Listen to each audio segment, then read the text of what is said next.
আলাইকুম। এটা হচ্ছে রঙ্গন। আর রঙ্গন গাছ কিন্তু অনেক সুন্দর একটা গাছ। আর এটা কিন্তু অনেক বড় হয়। আর এই রঙ্গন গাছের বেশি খাদ্যের প্রয়োজন বেশি।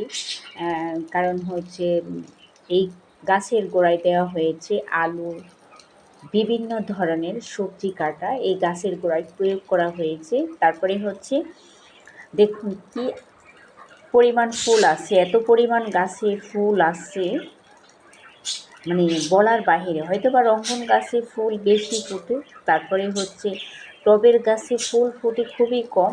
আর এই গাছটা একেবারে গোড়া থেকে শুরু করে একেবারে পুরো ডগাতেই কিন্তু ফুল, কারণ টবের মাটিটা বেশি সীমাবদ্ধ থাকে, তো ফুল কম আসে, তারপরেও কিন্তু এত সুন্দর ফুল আসে। কারণ হচ্ছে গাছের গোড়ায় কিন্তু আলু কাটা, তারপরে হচ্ছে বিভিন্ন ধরনের সবজি, আপনার কচুর খোসা এই গাছের গোড়ায় কিন্তু দেওয়া হয়েছে।